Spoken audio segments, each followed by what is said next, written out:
Introduction. Let's be honest. There are moments when your mind feels like a runaway train.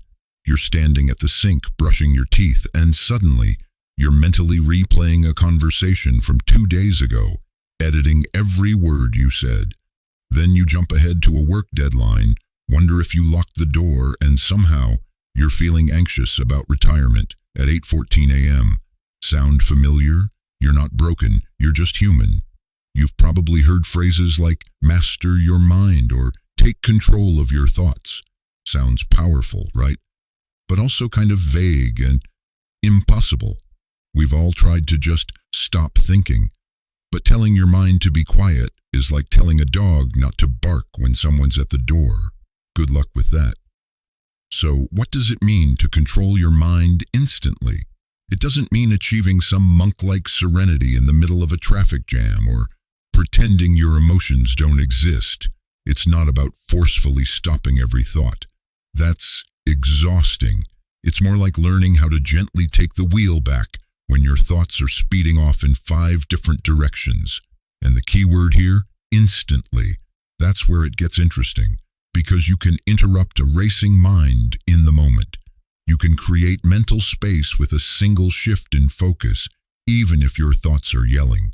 That shift might only last 10 seconds, but 10 seconds of clarity can be enough to make a better decision, to avoid an argument, to stop yourself from spiraling. This guide isn't a bunch of fluff or spiritual bypassing. It's practical. It's grounded in neuroscience and emotional intelligence, and most importantly, it works in real life. At work, in relationships, at 3 a.m. when your brain won't shut up. We'll cover why your mind acts this way and what you can actually do about it, not next year, not after your next self-help book, but right now. So, ready to meet your mind in a new way? Let's go. 1. The mind's default setting is chaos. Here's the thing most people never tell you. The human mind isn't designed for peace. It's wired for survival.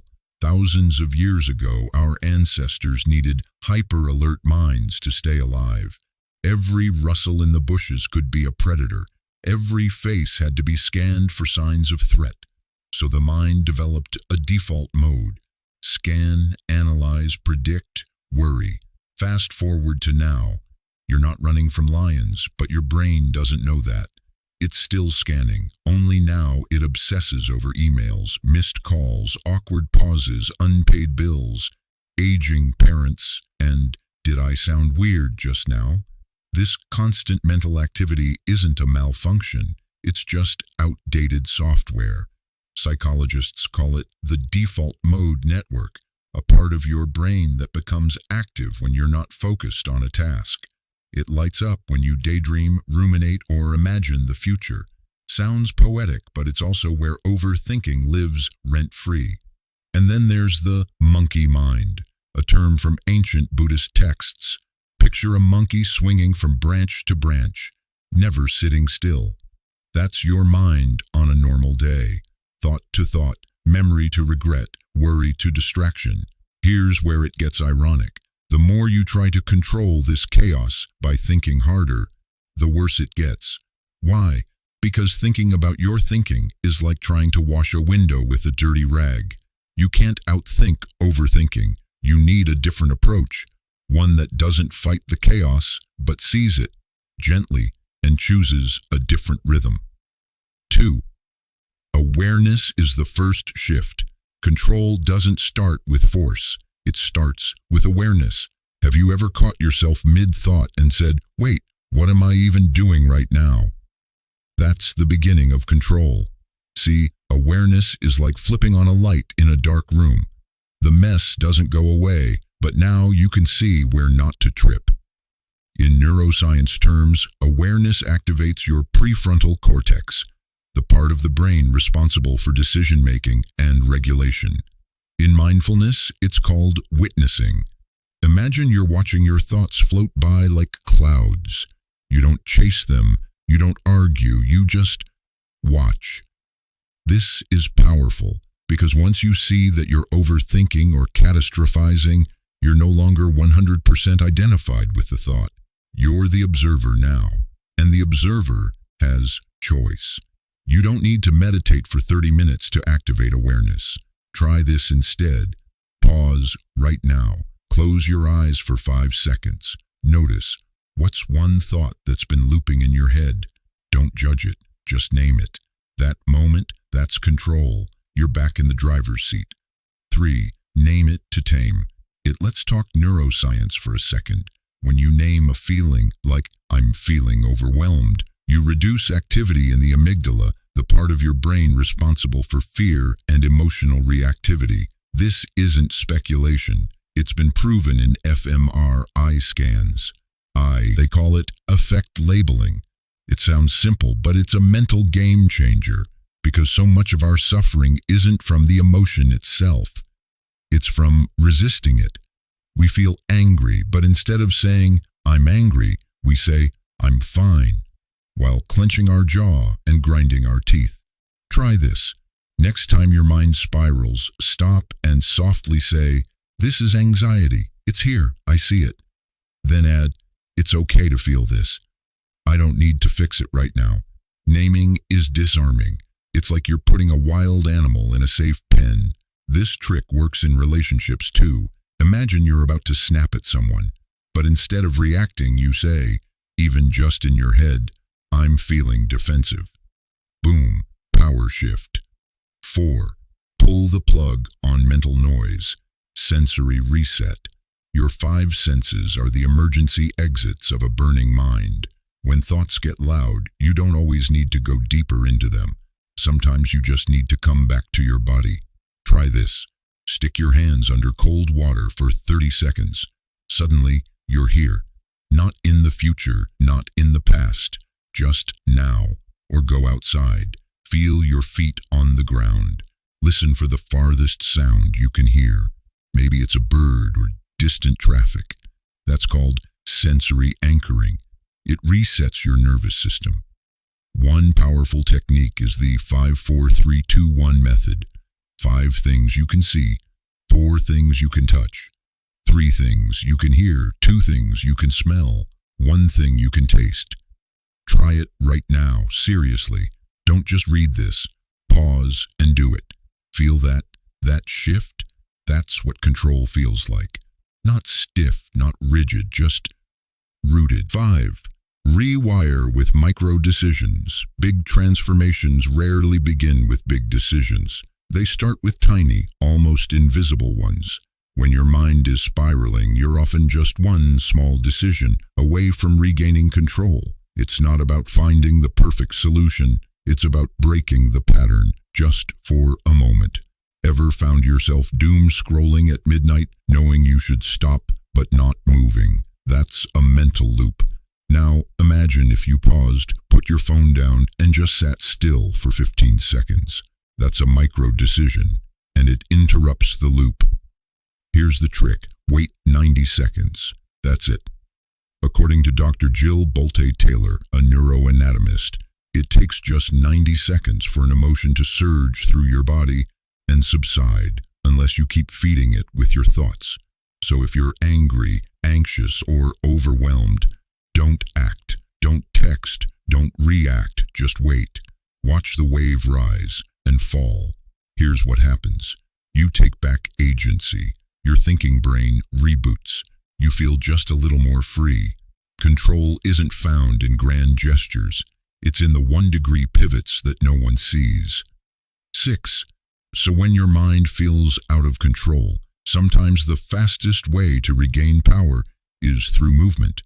You don't have to go full yoga or run a marathon. Sometimes standing up, stretching your arms to the ceiling, or walking to the window can be enough to disrupt a thought storm. Why? Because your nervous system stores energy. When you think a stressful thought, your body tightens, your breath shortens, your muscles prepare for action.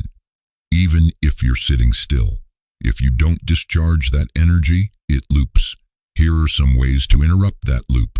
Shake. Yes, literally shake your hands and arms for 30 seconds.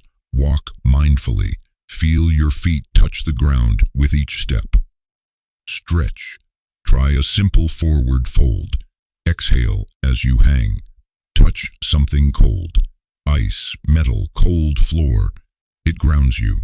Think of physical action as punctuation in your mental sentence. It's the pause that shifts the meaning. You're not trying to fight your mind here. You're just creating a new rhythm, and your body knows how to lead. 7. The why anchoring practice. Let me ask you something. Have you ever chased a thought so far you forgot where it started? That's because most thoughts aren't rooted in clarity. They're fueled by fear, old habits, and half-buried emotions. To stop the spiral, try this. Ask yourself, why am I thinking this right now? It's deceptively simple, but when you pause and ask why, you force the mind to slow down. You bring it into inquiry instead of chaos. Let's say your brain is screaming, "They don't like me." Pause, ask, why am I thinking this? Maybe the real thought is, I didn't get a reply, and behind that, I'm scared of being ignored, and under that, I'm afraid I don't matter. See, that's the root. Now you're no longer reacting to the surface. You're meeting the real feeling. And that's where healing begins. Try this journaling prompt next time you feel overwhelmed. Right now, my mind is saying Shaibi. Why? Because nothing. And underneath that, I feel sights. This isn't just mental hygiene, it's emotional honesty. And with honesty comes power. 8. The 5-minute stillness hack. Here's a radical idea. Just stop, not forever, just for 5 minutes. Stillness is terrifying at first. No distractions, no scrolling, just you and your breath. But within that stillness is a reset button most people never press. Try this. 1. Sit or lie down. 2. Close your eyes. 3. Inhale for 4 seconds, hold for 4, exhale for 6. 4. Do this for 5 minutes. Your thoughts will protest. That's okay. You're not trying to empty the mind. Just create space between thoughts. Think of your mind like a crowded room. Stillness invites everyone to take a seat.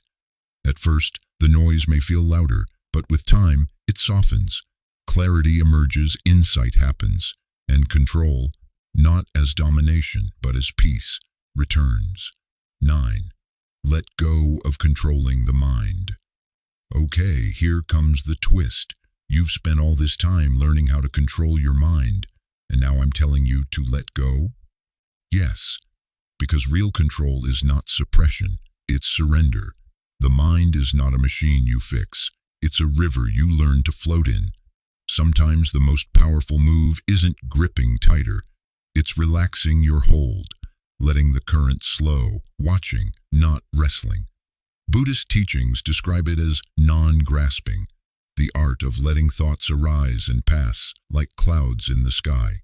You can't stop the sky from having weather, but you don't have to build your home in every storm.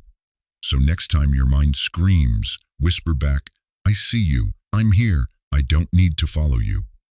That's control, not dominance, presence. Conclusion, your mind is a partner, not a prison. You started this journey hoping to control your mind instantly, and maybe you did. Not in the dramatic all-or-nothing way we sometimes expect, but in the gentle, powerful ways that actually last. You learn to pause, to breathe, to name, to move, to question, to surrender. The truth? Your mind isn't your enemy. It's not broken. It's just overwhelmed, trying to protect you the best way it knows how. What it needs isn't judgment, it's guidance. And now you have the tools. So next time your mind starts to spiral, remember this. I don't need to chase every thought. I can sit back. I can see. I can choose. That, my friend, is instant control. Bonus sections. What monks know about controlling the mind. Monks don't control the mind with force. They befriend it. They observe. They laugh at their thoughts. They bow to them, not in surrender, but in humility. Try this. Next time you feel overwhelmed, bow gently, even just mentally, to your thoughts. Say, I see you. Thank you for trying to protect me. Instant calm. The shower trick. Why ideas come when you're not trying. You're in the shower. Shampoo in your hair, and boom, Genius idea. Why? Because relaxation breeds clarity. When your mind isn't pressured to perform, it plays. And play unlocks insight. Use this. Schedule unstructured time. Walk, shower, stare at the ceiling. Let your mind breathe. Why arguing with your thoughts never works? Ever tried to logic your way out of anxiety? It backfires, doesn't it? That's because anxiety isn't always rational. It's emotional. Instead of arguing, try agreeing. I hear you. That's scary, but I'm here now. Validation beats resistance every time. 3 surprising triggers that hijack your mental focus. 1. Low blood sugar. Yep, hunger fuels anxiety. 2. Too much choice. Decision fatigue is real. 3. Poor sleep. Even one bad night messes up emotional regulation. Control starts with biology. Respect it. When control fails, how to recover without shame. You'll slip, that's not failure, that's being human. Don't turn one moment of chaos into a self-attack. Instead, ask, what helped last time? Then try again. Progress isn't linear, but it's real, and so are you.